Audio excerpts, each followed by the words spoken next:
ছোট্ট জিনিস যেটা 1 ঘনমিটার সমান কত লিটার। আমি এখানে লিখেছি 1 ঘনমিটার সমান কত লিটার। লিটার সমান করব 1 ঘনমিটার অর্থ কি দাঁড়াচ্ছে 1 মিটার দৈর্ঘ্য গুণন প্রস্থ গুণন উচ্চতা।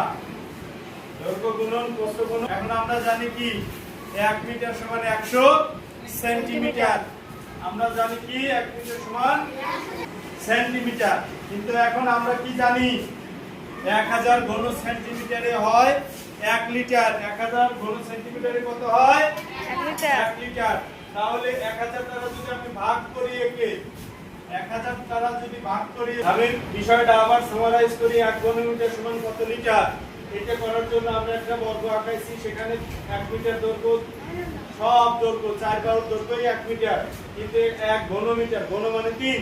এই জন্য আমরা ঘন মানে 3 কি জন্য দৈর্ঘ্য গুণন প্রস্থ গুণন উচ্চতা, যার কারণে 1 ঘনমিটার এভাবে লিখলাম। একে আমরা সেন্টিমিটারে নিয়ে গেলাম। আমরা জানি যে 1 মিটার সমান 100 সেন্টিমিটার। তাহলে 100 মিটারকে 100 100 হিসাবে লিখলে সেন্টিমিটার ঘন সেন্টিমিটার লিখতে হয়। এগুলোই গুণ আকারে লিখে আবার আমরা জানি কি লিটার। তাহলে দাঁড়ালো কি 1 ঘনমিটার সমান 1000। লেখাতে দাও।